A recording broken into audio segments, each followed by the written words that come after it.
ያድዋን በዓል እንዴት ይቀበለዋል የሚለውም ሁኔታ ነው እኮ ህዝቡን ወደ ሌላ ግጭት እንዲገባ የሚያደርገው ማለት ነው። አንደኛ የጸጥታ ኃይሎች ህዝቡ የሚጠብቁበት መንገድ ልክ አይደለም። ህዝቡ እዛ ሄዶ ሊረብሽ ሁከት ሊፈጥር አይደለም አድርገው ነው እንግዲህ ፍተሻም ሲያካሂዱ ምን ሲያጋጥም እንጂ በፍቅርና በጸጥታ ብቻ ለማስከበር በሚል አይመስልም። አንዳንድ ሁኔታዎች ሲመለከቱ ሁሉንም የጸጥታ ኃይሎች ባያካትትም ማለት ነው። ኢትዮ ኩባ ወዳጅነት የሚባል ፓርክ ሁሉ አለ አይደለም? እዛ አሁን ያለው ሐውልት ላይ እንዲከበር እንጠብቅ ነበር። ተከብሮ እንደዚህ ታስቦ መዋል ተከብሮ ማለት አይነት ጉዳዮች አሁን ይሄንን የመሰለ በዓል የድል በዓል ነው።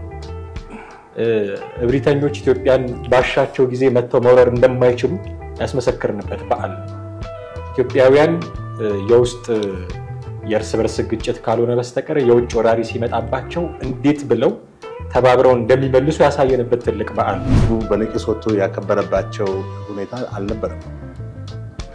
በዘንድሮ በዓል ላይ በአድዋ ሙዚየም ላይ መንግስት ባለስልጣናቶች ጥሪ ያደረገላቸው እንግዶች እና የተለያዩ ሰዎች በተገኙበት ተካሂዷል። ይሁን እንጂ ህዝቡ ወጥቶ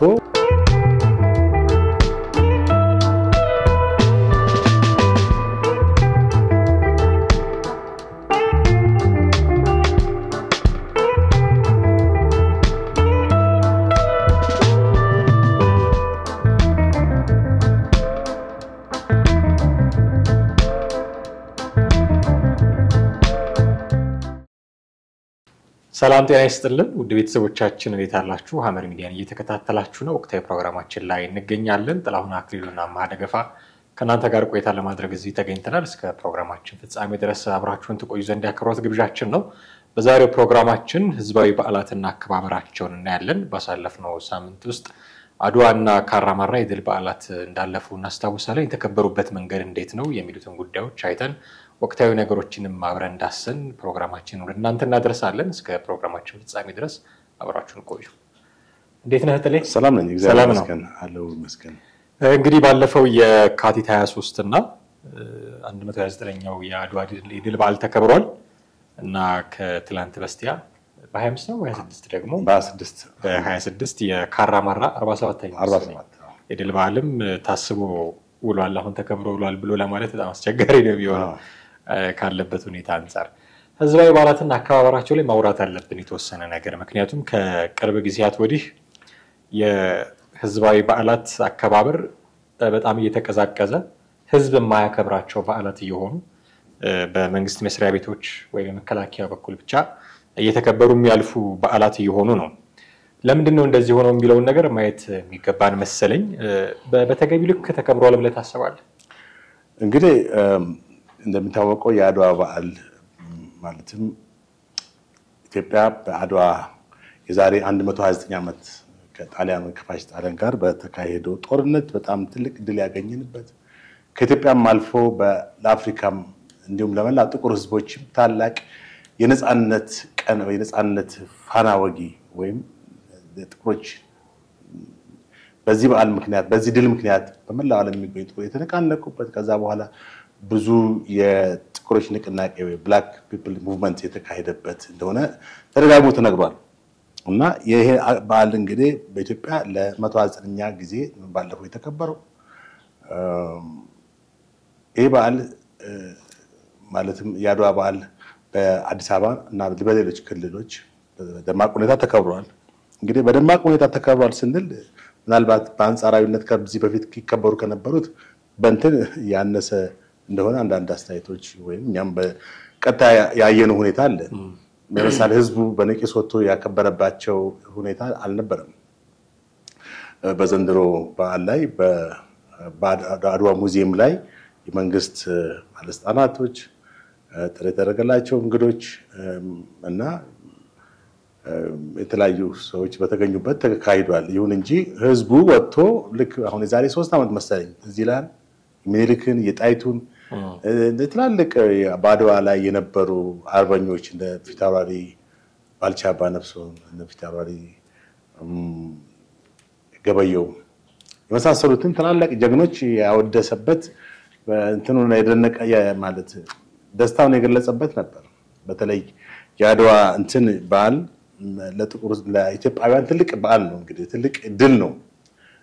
ኢትዮጵያ እንደሚታወቀው በአፍሪካ ነፃ ማለት ቅኝ ግዛት ያልተያዘች ብቸኛ ሀገር ተብላ የምትወደስበት የሚጠቀስበት ዋነኛው ነገር ይሄ ነው። ስለዚህ በዓሉ በመቀዛቀዝ ሁኔታ ነው ተከበረው ማለት ይቻላል። እንግዲህ እንዳየነው በዓሉ መከበሩ ያው ህዝባዊ በዓል ነው፣ የድል በዓል ነው። ከኢትዮጵያም አልፎ መላው አፍሪካውያን እንደራሳቸው በዓል የሚያዩት በዓል ነው። ቅድም እንዳልኩት ለጥቁር ህዝቦች ንቅናቄ ማርከስ ጋርቬ በጃማይካ ከዛ በኋላ ደግሞ በአሜሪካን እነ ማልኮም ኤክስ እነ ማርቲን ሉተር ኢቭን ኦባማ ራሱ እኮ አሁን የዚህ ውጤት ናቸው እኮ። አሁን የብላክ ሙቭመንት አሜሪካ ላይ እንዴት ተካሄደ ስትል ይሄ ሁሉም ሰምተዋል፣ ገብተዋል። በአፍሪካ ለፓን አፍሪካኒዝም መነሻ ራሱ አድዋ በዓል እኮ። ይሄ በተደጋጋሚ የሚነገር ነገር ነው። እና ለኦባማ መምጣት ፕሬዝዳንት ኦባማ ወደ ስልጣን መምጣት እኮ እነ ማርቲን ሉተር እየጠቀሱ ነው አይደል? ማልኮም ኤክስን እየጠቀሱ ነው ወደ ስልጣን የመጡት የስ ዊካን እንችላለን ብለው። ይሄ መነሻው ምንድነው? የነ ማልኮም ኤክስ እና የነ ማርቲን ሉተር መነሻ ኢትዮጵያ በአድዋ ድል ላይ በአድዋ ላይ በጣሊያን ላይ ያገኘችው ወይም የነጭ የበላይነት ብቻ ተብሎ ወይም ነጭ ከጥቁር የበላይ ነው ተብሎ በሚነገርበት ጥቁር ያነሰ ነው ተብሎ በሚታወቅበት ዘመን ላይ አንድ ያልሰለጠነ አፍሪካዊ ሀገር በጣም በስልጣኔ የገፋ ሲቪላይዜሽን ሀገር ማሸነፉ ዛሬም ድረስ እንግዲህ የአድዋን ድል እኮ ልዩ የሚያደርገው ዋና ነገር ነው። እንግዲህ አድዋን እያከበርን ኦልሞስት 129 ዓመት ደርሷል። ግን አሁን እንዴት እያከበር ነው ብለን አነሳው ጥያቄ ባህሉን ህዝቡ ሁሉ ደስ ብሎት እያከበረ ነው ወይ የሚል ጥያቄ ታነሳለህ። አሁን እንግዲህ ምንድነው በዓሉ ከፖለቲካችን ጋር ተያይዟል። ምናልባት ብዙ ሰዎችም ቀሬታ በአራቱም አቅጣጫ ሁሉ ሰዎች ወደ ወደ ከተማ በሚገቡበት ሰዓት ሁሉ ቁጥጥር ነበር፣ ወደዛ እንዳይሄዱ አይደለ? በጣም ፍተሻዎች ነበሩ። ዝም ብለን እንደዚህ ለብሰን አትሄድም ነበር። ወደ ጊዮርጊስ ያመቱ ጊዮርጊስ የሚከበርበት ስለሆነ ወደዛ ለመሄድ ሰዎች ነጠላ ያደረጉ ሰዎች ብቻ ተመረጡ ይሄዱ ነበር፣ ይፈተሹም ነበር። እና ይሄ ምንድነው የምትመለከተው? ከዚህ መንግስት በጣም እንግዲህ በዜጎቹ ራሱ ጥርጣሬ እንዳለው ነው የምትመለከተው። ዝም ብሎ ስጋትን ማለት ከባድ ነው ወይ? ኖርማሊ አንድ ነገር የምትሰጋው እኮ ከሆነ ነገር ተነስተህ ነው። በዛ በዓል ቀን የተፈጠረ በእርግጥ የዛሬ 3-4 ዓመት የተፈጠረ ነገር አለ። እሱም እንግዲህ ከዛ በኋላ እንደሰማነው መንግስት ራሱ የጸጥታ ኃይሉ ጊዮርጊስ ቤተክርስቲያን ገብቶ የፈጠሩት እንትን ነው። አይ ፖሊስን ሲያይ ህዝብ የሆነ ነገር መፍጠሩ አይቀርም አንዳንድ ጊዜ። በእርግጥ በህዝብ መሃል አንዳንድ ሆን ብሎ ሁከት የሚያስነሱ ሰዎች የሉ ማለት አይቻልም። ነገር ግን ገና ለገና እንደዛ አይነት ነገር ይነሳል ብለህ ሌላ አይነት ቁጥጥር ማድረግም አንዳንዴ ኔጋቲቭ የሆነ ሪስፖንስ ነው የሚሆነው። ወደ ሌላ አቅጣጫ እንድር ታደርገዋለህ። ስለዚህ ላይ ዛሬ 3 ዓመት አካባቢ ስንት ሰው ነው የሞተው እዛ ጊዮርጊስ ጋር የነበረው አስለቃሽ ጭስ ምናምን የነበረው አንዱ በጣም ብዙ ሰው ተጎድቷል በዛ ጊዜ። እና ያ እንዳይሆን ነው መከላከል እንጂ ገና ለገና አንተ በጣም መንግስት አሁን በጣም ኦቨር ሴኩሪቲ ማድረግ የለበትም። ህዝባዊ በዓል ነው፣ የድል በዓል ነው። በዛን ጊዜ አብዛኛው ሰው ሰላማዊ ሰው ነው ብለህ ማሰብ ያስፈልጋል እንጂ በከባሉ ጋር አስታኮ ግጭት ይፈጠራል ነው እንተሳብ ብሎ መስጋትም አንዳንዴ ከመንግስት ወይ መንግስት እንትን የሚለው ነው ይሁን እንጂ ትክክል ነው ማለት አትችልም። ስለዚህ በቃ ሌላ እንትን ነው የሰጡት፣ ሌላ ኢሜጅ ሰጠሁት ነው ገብቷል። በዓሉን በጥርጣሬና በፍርሃት እንደው በቃ ሰው እኮ ከቤት መውጣት ሁሉ ይፈራበት ሁኔታ ነው። የዛሬ 2 ዓመት ነው እንደዚህ ተከስቷል እኮ አይደል? የካቻም ነው ይመስለኛል። የካቻም ነው አመት ነው 3 ዓመት በፊት እንደ አይነት ግርግሮች ቦታው ላይ ምልህ አሁን እኮ ፖለቲካውና አንተን የተጋጨ ነው። አሁን እንደዚህ አይነት ችግር የተፈጠረው ምልህ ይሄ እኮ ከኢትዮጵያ አልፎ የጥቁር እንዳልኩት የጥቁር የአፍሪካውያን የነጻነት ድል ነው አይደል? ፓን አፍሪካኒዝም መምጣት ነው የአፍሪካ ህብረትን ያመጣው አይደል? ፓን አፍሪካኒዝም እንዲያብብ የፓን አፍሪካኒዝም ሙቭመንት እንዲፈጠር ነው አሜሪካን ነሴኮ ቱሪ እና ሌሎቹ ሴዳር ሴንጎር የመሳሰሉት የአፍሪካ ፎርፋዘር ኦፍ አፍሪካን ፋውንዴሽን ይባሉት አጼ ስላሴ የመጡ የተወለዱት እኮ ማለት የፓን አፍሪካኒዝም መፈጠር አድዋ ድል ነው። በአድዋ ላይ ድል ባናገኝ እኮ የአፍሪካ ኢትዮጵያ ታሪክ ብቻም ሳይሆን የአፍሪካ ታሪክም እኮ ዛሬ ሌላ ገጽታ ነው ያለው። ዛሬም አፍሪካውን ቀና ብለን የማንሄድበት ነገር ነበር የሚሆነው አይደል? ወይም በቃ ጥቁሮች አሁንም በአፍሪካ ላይ ያላቸው የበላይነት እንደቀጠለ ነው የሚሆነው። አሁንም ጫናዎች እኮ አሉ። አሁንም በብዙ አፍሪካ ሀገሮች እንደምሰማው በቅኝ ግዛት ምክንያት የተፈጠሩ ሳይኮሎጂካል ኢምፓክቶች ወይም ሳይኮሎጂ ነጮችን ደፍረው ወይም ነጮች ባሉበት መዝናኛ በጣም ካፌም እንዳይገቡ የሚያደርጋቸው እንዳለ ነው የምንሰማው። እንደውም በአንዳንድ ሀገሮች ኢቭን ዳር አሁን አፓርታይድ ከተገረሰሰ በኋላ ወደ አፍሪካ እኮ ነጮች የማይሄዱበት ጥቁሮች የማይሄዱበት መንገድ አለ። ኦልሬዲ እኮ አፓርታይድ የዘር መድሎ የሚባለው ዋናው ግንዱ ተገርሷል አይደል? ማንዴላም የመጀመሪያ ጥቁር ፕሬዝዳንት ሆነው አልፈዋል። እና አሁን ድረስ ግን እንደዛ ሬሲዝም ዲስክሪሚኔሽን አለ ይላል። በደቡብ አፍሪካ ጭራሽ እንደውም አቅጣጫውን ቀይሮ ነው ያለው። እና ይሁንና የዚህ የአድዋ ድል ግን አሁንም አንጸባራቂ ድል እንትኑን እንደቀጠለ ነው። ገብቷል። ዛሬም ድረስ በየጊዜው እንዳዲስ የሚወራለት ነገር ለምን ነጮች በተሸነፉበት በቃ የነጭ በላይነት አለ ተብሎ በሚታመንበት አፍሪካን እንደ ዳቦ ቅርጫት ብሎ በ1848 መሰለኝ በበርሊን ላይ ተሰባስበው የጣሊያን ዕጣ ፈንታ ኢትዮጵያ ሆና ሁሉንም የተቀራመቱበት ነው አይደል? እንግሊዝ፣ ፈረንሳይ፣ ጀርመን፣ ቤልጂየም መሳሰሉት ሀገሮች እና ይሁንና ይሄ ድል ሁሉንም አነቃቸው። ሚኒሊክ እኮ ዛሬም ድረስ እኮ በሌላው ዓለም እኮ በጣም የገነነ መሪ እኮ ነው። ሚኒሊክ በጣም የገነኑ ናቸው። ስለዚህ እንዴት ነው በዓሉን የምናከም? በዓሉ የዚህ የመንግስት በዓል አይደለም፣ የሀገር በዓል ነው ማለት በናሽናል ደረጃ የምናከብረው በዓል አይደለም። ብልጽግና ስለመጣ ስላለ የምናደምቀው ወይም የምናሳንሰው ሌላ መንግስት ስለመጣ እንትን የምንልበት ያንታከን አይደለም። አጠቃላይ በኢትዮጵያ ታሪክ ውስጥ ትልቅ ደማቅ ድል የተገኘ ድል በዓል ነው። ዛሬ አባቶቻችን መስዋዕት የከፈሉበትና በባዶ እግራቸው እዛ ድረስ ሂደው የተዋጉበት ማለት ነው። እንግዲህ ተደጋግሞ የሚነገሩም ይሄ ነው። አድዋን ልዩ የሚያደርገው ቅድም እንዳልኩት እኛ በጣም ሲቪላይዝ የሆነውን ነጭ ሀገር ማሸነፍ መቻላችን፣ ሁለተኛ የተዋጉበት ሁኔታም ራሱ ልዩ ያደርገዋል። ልዩነቶቻቸውን በቁት እኮ ልዩነቶች ነበሩ በኢትዮጵያ ውስጥ ነበሩ። ቅራኔ ያላቸው በማዕከላዊ መንግስት ቅራኔ ያላቸው በሚኒሊክ ላይ ቅራኔ ያላቸው የሚያኮርፉሶች ነበሩ። ያን ሁሉ ባንድ የሚኒሊክ ወርድ እኮ ነው ያቺ ያው ተደጋግሞ የምትነገረው ማርያምን ወስደህ አልተውህም ያሏት ነገር ዛሬም ድረስ ግን ባንድ አዋጅ ቃል ነው እኮ አይደል?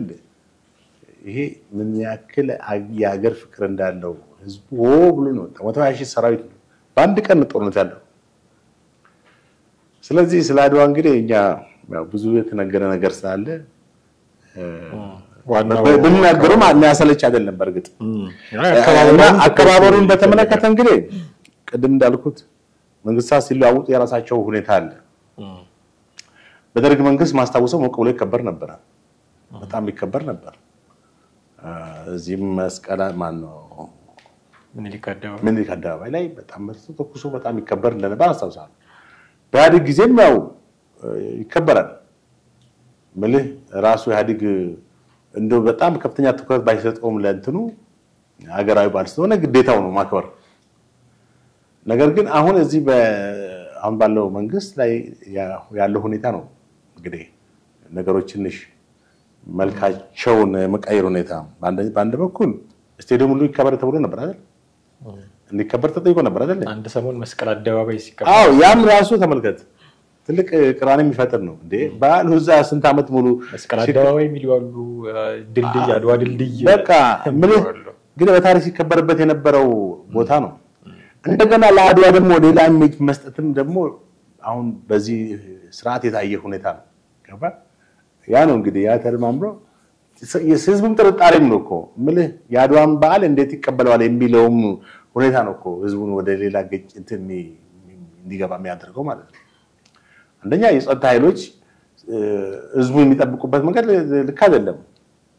ገባ ህዝቡ እዛ ሄዶ ሊረብሽ ሁከት ሊፈጥር አይደለም አድርገው ነው እንግዲህ ፍተሻም ሲያካሂዱ ምን ሲያጋር መጣው እንጂ በፍቅርና በጸጥታ ብቻ ለማስከበር በሚል አይመስልም አንዳንድ ሁኔታዎች ተመለከተ ሁሉንም የጸጥታ ኃይሎች ባያካትትም ማለት ነው እና ዞሮ ዞሮ ተከብሮ አልፏል እንግዲህ ያድዋ በዓል ምናልባት አከባበሩ ላይ አንዳንድ ነገሮች ማንሳት ካስፈለገ ጥሌ በዚህ ደረጃ አሁን ከሁለት ወይ ሶስት ተከታታይ ዓመታት በጣም በድምቀት ይከበር ነበር ይሄ የለውጥ አመራር መጣ ከተባለ ጊዜ በኋላም ቢሆን በጣም በድምቀት ይከበር ነበር ተማሪዎች እንደዛ ዘመን ለብሰው ይፉከራ ቀረርቶ ሽለላ ያያሰሙ በጣም በድምቀት ይከበር የነበረ በዓል ነው ፈረሰኞች የነበሩበት አለባበሳቸው ሁሉ ያንን ዘመን የሚያስታውስ በጣም በድምቀት ይከበር ነበር በኋላ ምን አይነት ችግር ነው የተፈጠረው በዓሉ ላይ ባለስልጣናትን የሚሳደቡ ወጣቶች ነበሩ እንዲህ አይነት የህዝብ በዓላት ላይ ጥያቄዎቹን ማሰማት ህዝቡ የተለመደ ነው እንደሚታወቀው ሊያሰማ ይችላል ጥያቄዎቹን ግን አግባብ በሆነ መንገድ መሰማት ነበረባቸው ብዬ አስባለሁ የባለስልጣናቱን ስም እየጠሩ የግለሰብናቸውን በሚነካ ጭምር የሚሳደቡ ወጣቶች ነበሩ የተወሰኑ ወጣቶች እነዛን ለመከልከል ይመስለኛል መንግስት በዚህ ደረጃ እንዲታቀብ ያደረገው ግን ያንን ነገር የሚያደርጉ ሰዎች ካሉ ለይቶ እርምጃ መውሰድና በዓል በአደባባይ እንዳይከበር ማድረግ ለየቅልናቸው ብዬ አስባለሁ ያ ጦርነት እከሌ ተሳትፎ እከሌ ቀረበት አይደለም አንተ ቀደም እንደገለጽከው መላ ህዝቡ በአንድ አዋጅ ብዙ ነገር በሚያስታውሰን አዋጅ መላ ህዝቡ ተሰብስቦ ይዋጋው ሲዋጋ ስንቅ የሚያቀርበው ስንቅ ሲያቀርብ አገር ባዶ እንዳትሆን ያለ መሪ እንዳትቀር ደግሞ አገር ይጠብቁም ነበሩ አይደልና አባጂፋር የጅማው አባጂፋር ነው አገርም ይጠብቁ ነበር ከሊቅ እስከ ደቂቅ ሁሉም የተካፈለበት ነው አቅም ኖሮት ሄዶ ባይዋጋ ንጉሱ ባዘዙት መሰረት በየመቱ በጸሎት ያግዝ ነበር አለ ሴቶች ስንቅ ያቀብሉ ነበር አዝማሪዎች ያበረታቱ ነበር ከኋላ ሆነው የሚዋጉትን ሰዎች ስለዚህ እከሌ ተሳትፎ እከሌ ቀረበት ነው የምትለው አይደለም የመከላከያ በዓል ብቻ ነው የከሌ በዓል ብቻ ነው ብለን ተወስዶ ማረለም የህዝብ በዓል ነው ስለዚህ ህዝቡን እንዲያከብር መደረግ መቻል አለበት ህዝቡ ሲያከብር የሚታዩ ስርዓት አልበኝነቶች ደግሞ ይኖራሉ እሱን ደግሞ ማስታረቅ ያስፈልጋል የተወሰኑ ወጣቶች እንደ አይነት አግባብ ያልሆነ ቋንቋ የተጠቀሙ ባለስልጣናትን ከፍ ዝቅ ሊያደርጉ ይችላሉ በዛ ደረጃ ሲሪየስሊ መውሰድ ጉዳዩንም አግባብ አይደለም የተወሰኑ ሰዎች ጉዳይ ነው ግን እንደው በልጆች አሏቸው ትዳር አላቸው እነዛ ባለስልጣናት በዛ ደረጃ ስማቸው በግለሰብ ደረጃ እየተጠራ ሲብጠለጠል መስማት አግባብ ላይሆን ይችላል አብረው ነው የሚኖሩት ልጆቹም በራሳቸው ችግሮች ካሉ መናገር ያለብን ነገር ካለ እዛ በዓል ላይ ማስተላለፍ ያለብን መልእክት ካለ አግባብ በሆነ ቋንቋ ቢሆን ይመረጣል ያንን ግን አስቀራለሁ በሚል በዓሉን እንደው ከህዝብ ላይ ወስዶ የሆነ አዳራሽ ውስጥ ብቻ ማክበር ህዝብ ተዋግቶ ያመጣውን ድል ለብቻ ማክበር መንግስት የኔ ብቻ ነው ብሎ ለብቻ ማክበር እንዳይሆን ያሰጋል ይሄ ይመስለኛል ትልቁ ችግር ትክክል አንተ እንዳልከው ባለፈው ዛሬ 2-3 አመት ሲከበር በነበረበት ሁኔታ በተለይ በዚህ ቦታው ላይ በጣም አላስፈላጊ ነገርና ነውር የሆኑ ነገሮችን የሚናገሩ አንድ ላይ በግሩፕ ሆነው በጣም የሚሳደቡ ልጆች ነበሩ እኔም ራሴ ያዩዋቸው ማለት የተለያየ ባለስልጣን ከንቲባውን ይሰድባሉ ሌሎችንም ባለስልጣናቶች የሚሰድቡ አሉ ይሄ በጣም ነውር ነው ምልክ አድዋ እንትን ጋር በጣም የሚቃረን ነው እኮ ገብቷል እዛ ጋር እንግዲህ ኢትዮጵያውያን አንድነታቸውን ያሳዩበት በንጉሱ ባንድ አዋጅ ብቻ ሆብሎ ተነሱበት የሀገር ፍቅርና የሀገር ስሜት ያየበት ቀላል ነገር አይደለም እንደውም እኮ ያድዋ በዓል የተዋጋው ኢትዮጵያ ህዝብ ነው እኮ ስለዚህ ያንን ስሜት ነው ማሰብ ያለብን አባቶቻችን የከፈሉት መስዋዕትነት ማሰብ ያስፈልጋል ያን ደግሞ አንድነታችንን በሚያሳይ መንገድ በሰለጠነ ሁኔታ ነው ማሰብ እንትን የሚያደርግ ምናልባት በመንግስት ላይ ቅራኔ ቢኖርም ያንን በሰለጠነ ሁኔታ ማቅረብ ነው እንጂ ዝም ብሎ ይሄ ሆሊጋን የሆነ አካሄድ በስድብ ምንም የሚመጣ ነገር የለም በተለይ ሶሻል ሚዲያን በመጠቀም የዛኔ የሚሳደቡም ነበሩ በፌስቡክ በተለያየ እንትኖች እና ይሄም ትክክል ግን መንግስት ይሄን ሆነና መንግስት አጠቃላይ ባንድ ጀነራላይዝ አድርጎ እንት ማለት በየትም ሀገር ላይ የሚገርም እንደዚህ ነገሮች አሉ መንግስታቶች ከዛ በኋላ አንድ ላይ ጨፍልቀው ህዝቡን እንትን አይሉ ገባ ነገሩን ስርዓት ለማስያዝ ይጥራሉ እንጂ ወይም አዲስ የራሳቸው እንትን የሚቆጣጠሩበትን ሜካኒዝም ይፈጥራሉ እንጂ በቃ ይሄ ነገር ይቅር ብለው አይደለም በየትኛውም ሀገር ላይ እኮ እንደዚህ አይነት ነገሮች አሉ አሁን የነጻነት ባህላቸው የሚያከብሩ ሰው ሀገሮች አሉ በዛ ላይ ህዝብስ በሚወጣበት ሰዓት በመንግስት ላይ ያልተገባ ጸያፍ ንግግሮች ሊናገሩ የሚችሉ ሰዎች አሉ ያንን ይቆጣጠራሉ እንጂ ወይንም እነዛን ይሄን ድርጊት የሚፈጽሙ ሰዎችን ኮንትሮል ለማድረግ ይፈልጋሉ እንጂ አጠቃላይ ህዝቡ ያን በአንድ አክብሮ አድርጉ ስለዚህ እኛም ሀገር ማለት በአድዋ በዓል ባለፈም ሲከበር እንደዛ ማድረግ ይቻል ነበር ገባ ምናልባትም ህዝቡ በዓሉ የህዝብ በዓል ነው የሀገር በዓል ነው ኢትዮጵያ በጣም ትልቅ ድል ያገኘችባት ነው በዓሉን ከኢትዮጵያ ማልፎ ይሄን በዓል በትኩረት ቢንከታተሉ የሚያዩ ሀገሮች እንዳሉ ማወቅ ያስፈልጋል ስለዚህ ዞሮ እንግዲህ በቀዘቀዘ ሁኔታ ተከብሯል በዓሉ ከዛ በተጓዳኝ ከአድዋው ደግሞ ቀጠል ብሎ በቀናት ልዩነት የመጣ በዓል ደግሞ ነበረ የካራማራ ድል በዓል ያ ዚያድ ባሬ ታላቋ ሶማሊያ በሚል ቅዠት ኢትዮጵያ በጣም ሰፊ መሬቶች ለመውረር ያደረገውን እንቅስቃሴ በጀግንነት ተዋግተው ድል ያደረጉ የኛም ሀገር ብቻ ሳይሆን የሌሎች የውጭም ሀገር ኢቨን የኩባ በደንብ የሚታወሰው የሚነሱ ነው ኢትዮ ኩባ ወዳጅነት የሚባል ፓርክ ሁሉ አለ አይደለም እዛ አሁን ያለው ሐውልት ላይ እንዲከበር እንጠብቅ ነበር ተከብሮ እንደዚህ ታስቦ መዋል ተከብሮ ማለት አይነት ጉዳዮች አሁን ይሄንን የመሰለ በዓል የድል በዓል ነው እብሪተኞች ኢትዮጵያን ባሻቸው ጊዜ መተው መውረር እንደማይችሉ ያስመሰከርንበት በዓል ነው ኢትዮጵያውያን የውስጥ የርስ በርስ ግጭት ካልሆነ በስተቀር የውጭ ወራሪ ሲመጣባቸው እንዴት ብለው ተባብረው እንደሚመልሱ ያሳየንበት ትልቅ በዓል ነው ይሄንን በዓል ገና ለገና የደርግ አምባገነን ነው በሚል የተነሱ ታጣቂዎች ያሸነፉት መንግስት ያመጣው ድል ስለሆነ አቀዝቀዘውት እንዳልነበረ ተቆጥሮ ነው እዚህ የደረሰው እንደምታውቀው በተለይ ህዋት ምራሹ ኢህአዴግ በነበረበት ጊዜ እንዳልነበረ ሁሉ ነው የሚቆጠር የነበረው እንደምታውቀውና ከዛ በኋላም ብዙ የተለወጠ አዲስ ነገር የለም አንድ ሰሞን አስተዋውሳለሁ እስክንድር ነጋ ሰንደቅ ዓላማ ይዞ ሄዶ አከብራለሁ አታከብርም ጭቅጭቅ ነበር ኢትዮ ኩባ ወዳጅነት ፓርክ ፊት ለፊት እዛ በጣም ትልቅ ጭቅጭቅ ነበር የተወሰኑ ሰዓታትም የታሰረ ነበር ይመስለኛል የፈለገው ነገር ግን ቢሆን የድል በዓል እስከሆነ ድረስ ሌሎች ሀገሮች የድል ሳይሆን የነጻነት በዓላቸውን እንኳን እንዴት እንደሚያከብሩት እናውቃለን ረጅም ጊዜ በቅኝ ግዛት ስር ሆነው ከዛ የነጻነት ቀናቸው ሲመጣ እንዴት ያከብሩት እንደነበረ እናውቃለን እኛ የነጻነት ቀን አይደለም እናከብረው የድል ነው ቅኝ ተገዝተን ሳይሆን ሊወረን የመጣን ባዕድ ወራሪ አሸንፈን የመለስንበት በዓል ነው ኢትዮጵያውያን በዚህ ጊዜ እየተለያዩ ነው አንድ ሊያደርጋቸው የሚያስፈልግ የሆነ ነገር ያስፈልጋል ሲባል አድዋና ካራማራን የመሰሉ የድል በዓሎች ናቸው ሊያሰባስቡን የሚችሉት በአንድ ጥላ ስር ሊያደርጉን የሚችሉት ከዛ አልፎ አድዋን በዚህ ደረጃ ከማክበር አልፎ የካራማራ ድልንም እንዲሁ እንደተቀዛቀዘ እንዳልነበረ እንዳልተደረገ ከታሪክ እንትን ውስጥ እንደተሰረዘ አድርጎ አቀዛቅዞ ማለፍ ውስጥ እንደው ተገቢ ነው ወይ የሚል ጥያቄ ማሳየት ጥሩ ነው ከዛ ፊት ግን የድል በዓል እና የነጻነት በዓል ልዩነት እንዳለው ይታወቃል ብዙ ሀገሮች የነጻነት በዓል ያከብራሉ የነጻነት በዓል ነፃ ወጡበት ነው ከቅኝ ገዢዎች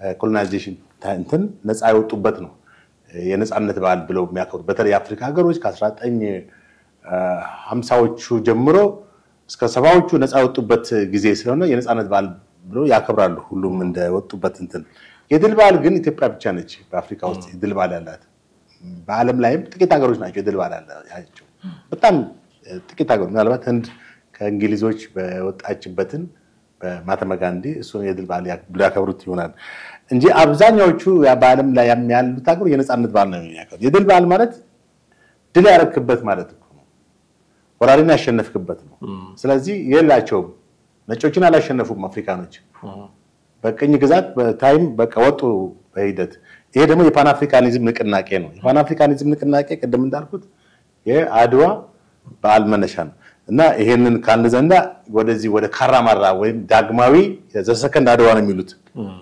ሁለተኛው አድዋ እንግዲህ የዚያድ ባሬ መንግስት በጣም ታላቋን ሶማሌን እንትላለን ብሎ ኢትዮጵያ ከጅቡቲ ከኬንያም ሁሉ ቆራርሶ ኢትዮጵያን ታላቅ የማድረግ ህልም ነው። ከዛ በፊት ግን 1952 ነው የተጀመረው እኮ ኢትዮጵያን ታላቅ ማን ነው ሶማሌን ታላቅ የማድረግ በወቅቱ የነበረው ከዚያድ ባሬ በፊት የነበረ የሶማሌ ፕሬዝዳንት በኢትዮጵያ ላይ በኡጋዴን በኩል ጦርነት አስነስቷል።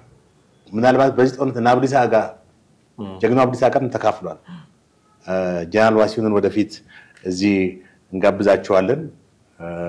ዋሲሁን ጥሩነህ እሳቸው ገና ወጣት እያሉ በመጀመሪያው የሶማሌ ጦርነት 1952 ተዋግተዋል ከአብዲሳ አጋ እና ሁለተኛው ነው እንግዲህ አሁን 1969 ኢትዮጵያ ሶማሌን ስትማነው ሶማሌ ኢትዮጵያን የወረረችው ለሁለተኛ ጊዜ ነው ማለት ሶማሌን ኢትዮጵያን እስከ አዋሽ ድረስ almost 700 ኪሎ ሜትር ገብታ በዚህ በደቡብ ደግሞ በባሌ መስመር ደግሞ ወደ 300 ኪሎ ሜትር ገብታ almost በጣም በርካታ ቦታዎችን በቁጥጥር ስር አድርጋ ነበር።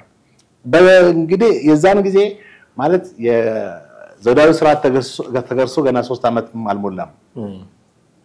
ኢትዮጵያ ያለው የደርግ መንግስት ገና በእንትን ላይ ነው። በሰሜኑም አካባቢ በሰሜኑም ግጭት አለ እና ኢትዮጵያ የተረጋጋ መንግስት አይደለም በቂ የተደራጀም ሰራዊት የለውም ከሚል ሐሳቤ ነው ዚያድ ባሬ መንግስት ይሄን እንትን ያደረገው ወረራ አካሄደው።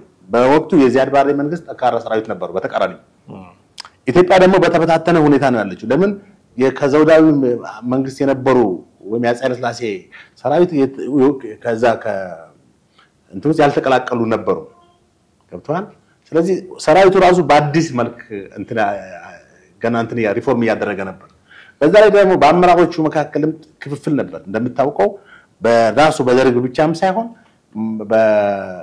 ከደርግ ላይ እነ መይሶን እነ ያፓ ምናምን የነበሩበት ሁኔታ ነበር። ስለዚህ በአጠቃላይ በኢትዮጵያ ውስጥ የተረጋጋ የፖለቲካ ስርዓት አልነበረም። ደርግም ራሱ ነጥሮ አልወጣም። መጨረሻ ላይ እነሱን ያጠራ ብቻውን እንትን ያለው እንጂ በመጀመሪያዎቹ እኮ ፓርቲዎች ነበሩ እኮ ፖለቲካ ፓርቲዎች ነበሩ እና ያፓው ከዛ በኋላ ወደ ትጥቅ ትግል ገቡ። ደርግን በእንትን ማወረድ አይቻልም በሐሳብ በሚል ይሄ ራሱን የቻለ እንግዲህ ኢትዮጵያ ታሪክ 1960ዎቹ እስከ 70ዎቹ ያለው ታሪክ ነው። 60ዎቹ መጨረሻ አንስቶ ማለት ነው እና የሶማሌ ሰራዊት ኢትዮጵያን ሙሉ በሙሉ ኮንትሮል እንደሚያደርግ አጠቃላይ በቃ ነበር ያሰበው። ሚቆምም አይደለም እኮ 700 ኪሎ ሜትር ዚያዎች ድረስ መጥቷል። ሐረርና ድሬዳዋን ይዞ አይቆምም እኮ ሞጆንም ምናምንም ናዝሬትንም ይዞ እዚሁ አዲስ አበባ ይመጣል ከብቷል። ነገር ግን መንግስቱ ኃይለማርያም እንግዲህ አንዳንድ ጊዜ ታሪክን ማወቅ ጥሩ ነው። ለምን መንግስቱ ሁሉ ጊዜ ጨፍጫፊ ነው ብሎ አንዳንድ ጊዜ መፈረጅም ተገቢ አይመስለኝም። የሰራቸው መልካም ነገሮች እንዳሉ መካድ አይቻልም አይደል እንዴ? የትኛውም ስርዓት ኮምፕሊትሊ ሮንግ ነው ብትለው አይደለም። ኢህአዴግም የሰራው መልካም ነገር አለ። የትኛው መዝናል ምን እሱ ራሱን የቻለ ጉዳይ ነው። ይሄንንም መንግስት እንደው ሚዛን ላይ አስቀምጠ ነው እንጂ መታየው ሰይጣን ነው ብለህ አትፈርጀውም። እንግዲህ አዲስ አይደል እንደ አንዳንድ ሰዎች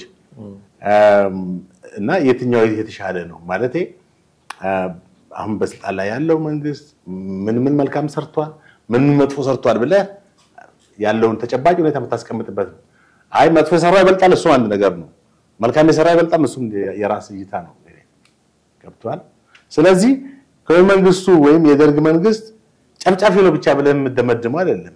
ተዋግቷል ለሀገር እንትን አይደል ለሀገሪቷ ለዋላዊነት ዳር ድንበሯ ሲጣስ በሶማሊያ እንትን ብሏል። ህዝቡን ሞቢላይዝ አድርጓል። የኮሎኔል መንግስቱ ጥሪ እኮ ልክ አጼ ምኒልክ ያካሄዱት አይነት ጥሪ እኮ ነው። የእናት ሀገር ጥሪ ነው ያደረገው። በሆል የኢትዮጵያ ህዝብ ነው ጥሪ ያደረገው 300,000 እንግዲህ አጼ ምኒልክ በዛን ጊዜ 1988 ልክ ጣሊያን ሃይማኖት የሚቀማ ነው አሉት። ድንበራችንን አልፎ መጥቶብናል። ስለዚህ ሃይማኖት የሚቀይር ማለት ሙሉ ሴንቴንሱ እንዴ ነው? ቃል በቃል ማስተዋወስ ከባድ ነው። የህዝቤን መድከም የበሽታው የከብቶች እንደዚህ ማለቅ አሳስቦኝ ዝም ብለው ጭራሽ እንደ ፍልፈል መሬት እሱ ላይ ኋላ ላይ ያለው እንትን ነው የመጀመሪያው። እሺ ሃይማኖት የሚለውጥ አገር የሚያጠፋ ብዙ ሰው የሚል ሃይማኖት የሚቀይር አገር የሚያጠፋ ትክክለኛ ሴንቴንስ ነው። እንደዛ እቺ ነው እንግዲህ በጣም ፓወርፉል ወርድ ነች እኮ ሃይማኖት የሚቀይር አገር የሚያጠፋ ቀላል ነገር አይደለም። ኢትዮጵያ ደግሞ ሃይማኖቱን ይጠብቃል፣ ሃይማኖቱን ይወዳል፣ ፈሪሃ እግዚአብሔር ያለው ህዝብ ነው። ስለዚህ በዚህ ጊዜ ምን ተዛሬ መሰለ ፊታውራሪ ገበየው በጣም ጀግና ናቸው። እንግዲህ ቀድሞ የምን ጦርነት ነው እሳቸው እኮ ከአድዋ በፊት የተካሄደ ጦርነት አለ አይደል? የአምባላጌ ጦርነት ራስ መኮንን ወደ 15000 ሰራዊት መሰል ይዘው የገቡት እነ ደጃች ባልቻ እነ ራስ መኮንን እነ ፊታውራሪ አብተ ጊዮርጊስ ሌሎችም እና የሚገርም እሳቸው በእንትን ላይ ተዋግተው ድል ካደረጉ በኋላ በአምባላጌ ላይ የአምባላጌ ውጤት ነው እኮ ለአድዋው ኢንፑት ነው ገብቷል። ለአድዋው አውትፑት ይሄኛው ኢንፑት ሆኗል። የዚህ ድል ነው ለዛኛው እንደገና እናሸንፋለን ወደሚል ደረጃ እሳቸው ባይ ዲፎልት ያን ቢያሸንፉም ግን ኦሬዲ በማዕከላዊ መንግስቱም በጦር አመራሩ ራስ መኮንን ትዕዛዝ አይደለም በራሳቸው ነው የገቡት ምን ታሪክ አለ እንግዲህ ይሄም ደግሞ ትክክለኛ ነው እና ዞሮ ዞሮ ለጠፉት እንትን አደረጉ። ሆኖም የአድዋ ጦርነት ገብተው ተዋጉ፣ ግን ተገደሉ አይደለ? ኋላ ላይ እንደውም የተናገሩት ነገር አለ ከፊት ለፊት ከሆንኩኝ ከተመታውኝ በቃ ማን ነው ከኋላ ከተሸሽ ነው ስለዚህ እንዳትነው ከፊት ለፊት ከሆነ ግን ለንጉሱ እንዲነገር ብለው ይሄን የሚያክል ማለት መሸሽን እንደ ሽንፈት በቃ ኦሬዲ እኮ ለመሞት ነው እንትን ገቡት ማለት ይቻላል።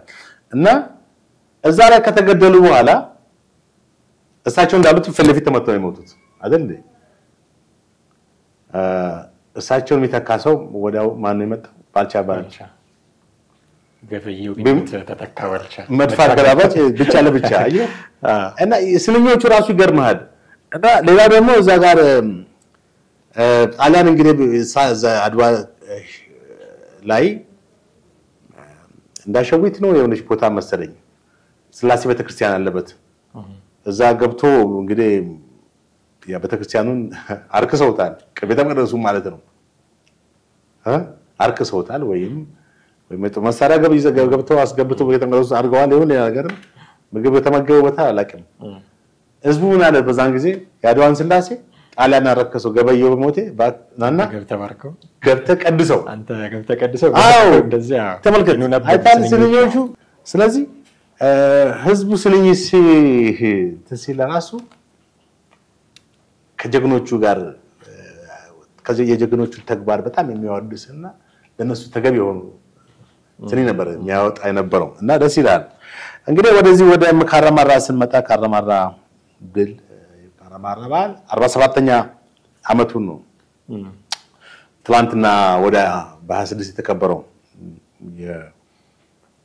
የኢትዮጵያ አርበኞች የቅድም እንዳልኩ ኩባ ብቻ ሳትሆን የደቡብ የመን ተሳትፏል። ምስራቅ ጀርመንም ደግፍ ነበረ ሰራዊት ባይልክ የመልኳል ሰራዊቱን ግን ከኩባ አንፃር ትንሽ ሰራዊት መሰለኝ ላከው።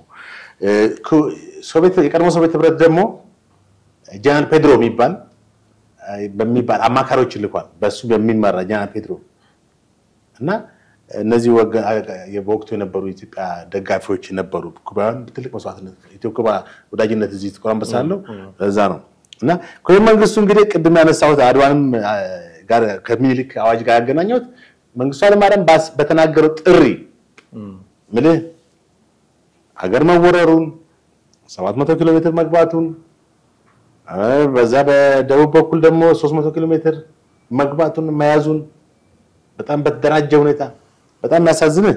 አሜሪካ ወዳጅ ነበረች ቫይረስላሴ ጊዜ እንግዲህ አይደል? በሶማሊያ ጦርነት ግን አሜሪካን የሶማሊያ ወዳጅ ነበረች።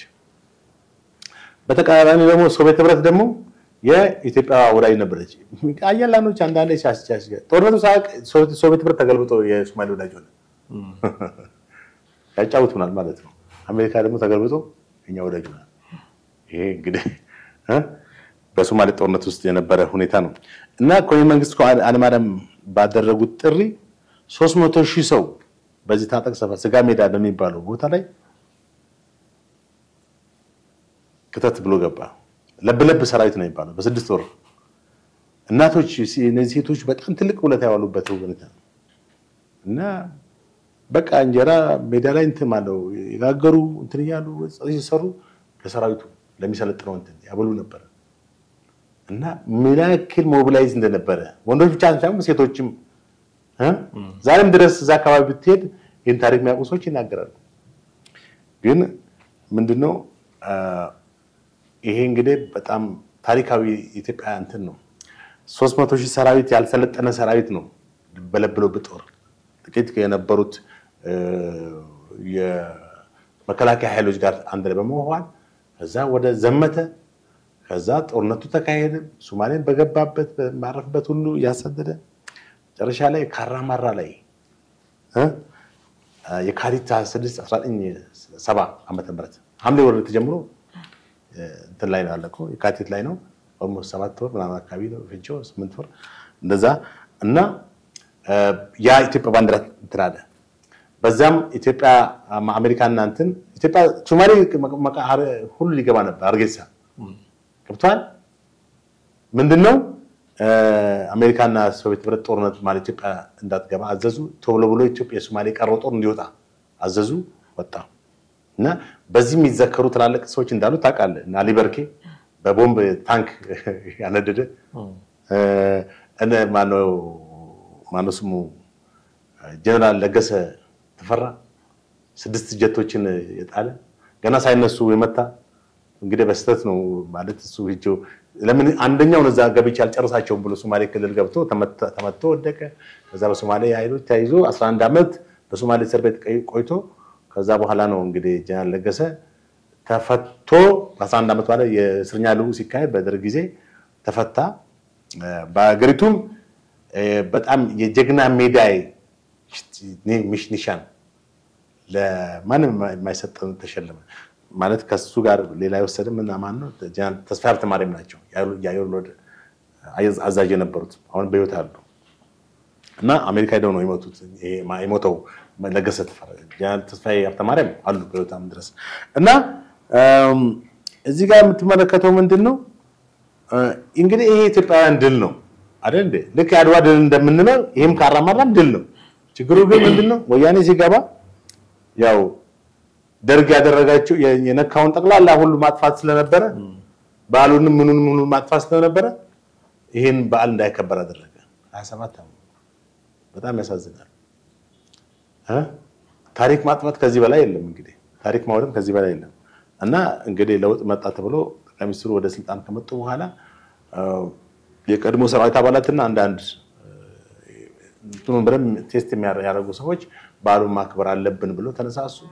ባለፉት 7-6 አመታት በዚህ በካራማራ ማነው በኢትዮኮባ ወዳጅነት እንትን ቦታ ላይ ያከበሩት ዛሬ almost 7ኛ አመቱ ማለት አጠቃላይ ሲደመር 47 አመቱ ነው። ጠቅላይ ሚኒስትሩ ከመጡ ማለት ነው መከበር የጀመሩ ምክንያቱም ወያኔ አትፈቅድልህማ እንድታከብር ጸረ ደርግ ስለነበረች ደርግ የነካውን ሁሉ እርኩስ ብላ ስለተናለች ባሉንም በዛው እንትን ባለች ዞሮ አሁን የቀድሞ ሰራዊት አባላት በደርግ ጊዜ የነበሩ ሰራዊት አባላት እና በቀዳማዊ ኃይለ ሥላሴ የነበሩ በህይወት ያሉ ትንሽ ናቸው ያከብሩታል በዛ ቦታ ላይ ማለት ነው። እና ይህ በዓል የደርግ አይደለም። ይህ በዓል የመንግስቱ ኃይለማርያም አይደለም። ይህ በዓል የሆነ ፖለቲካ ፓርቲ አመራሮች አይደለም። ይህ በዓል ልክ እንደ አድዋ ኢትዮጵያ ህዝብ በዓል ነው። እና ምንድነው አሁን እኛ ላነሳነው መጀመሪያ ላነሳነው ነጥብ የአድዋ በዓል ልክ ማን ነው የካራማራ በዓል ለምንድነው እንደ አድዋ በዓል ህዝባዊ በዓል የማይሆነው? ይሄ ጥያቄ ቀርቧል። ይሄ መንግስትም ትክክል ነው ብሎ ማለት ጥያቄውን ተቀብሎ እንትን አላለም። ወይስ የዛን እንደ ጠቅላይ ሚኒስትሩ ለመጡ ጥያቄ ቀርቦ እኮ እስካሁን ድረስ አፕሩቭ ተቀባይነት አላገኘም። እና በባህላችንም ላይ እንግዲህ እምነትን የማሳደር ሁኔታም ወይም የመቀበል ሁኔታም ጥርጣሬ አለ ማለት ነው። ልክ እንደ ወያኔ ምን ይመስላል? አው ድል ስለሆነ በህዝባዊም ድል ስለሆነ እንዳልከው የለበለብ ሰራዊትም ቢሆን ህዝብ ዋጋ የከፈለበት ድል ስለሆነ በሚገባው ደረጃ ሁለቱም በዓላት ተከብረው ማለፍ ያለባቸው ናቸው። ምናልባት ወደ በሚቀጥሉት አመታት ስርዓት ተበጅቶላቸው እንደው የድረስ እንዳይሆኑም ደግሞ አንዳንድ ስርዓት አልበኞችም ደግሞ ማኒፑሌት እንዳያደርጉት ስርዓት ተበጅቶላቸው ይከበራሉ ብዬ ተስፋ አደርጋለሁ። ግን የድል በዓል እንደመሆናቸው መጠን በአደባባይ በህዝብ ተሰብስበው ሊያከብራቸው የሚገቡ ድል መሆናቸው ሊሰመርበት ይገባል የሚልም መልእክትም ለማስተላለፍ ጭምር ነው ይሄንን ፕሮግራም መስራት ያስፈልገን። ውድ ተመልካቾቻችን እንግዲህ የአድዋንና የካራማራ የድል በዓሎች የተከበሩበትን ሁኔታ አስመልክተን አንዳንድ ታሪካዊ ሁነቶችንም ደግሞ ያነሳንበት የዛሬው ፕሮግራማችን ይሄንን መስል ነበር። ጥላሁን አክሊሉና ማደገፋ ነበርን ከናንተ ጋር ቆይታ ያደረግነው። በሚቀጥለው ክፍለ ጊዜ እንዲሁ ደግሞ በሌላ ርዕሰ ጉዳይ መልሰን የምናገኛችሁ ነው የሚሆነው። የተለያዩ ሐሳብ አስተያየቶች እንደሚኖሯችሁ እርግጥ ነው። የትኛውንም ሐሳብ አስተያየቶቻችሁ ልታካፍሉን ትችላላችሁ። ደውሉልን፣ ጻፉልን። ለፕሮግራማችን ግብዓት ይሆነናል። እሱን ማድረጋችሁን አትዘንጉ እያልን እዚህ ላይ እንሰናበታችኋለን። ጤና ይስጥልኝ።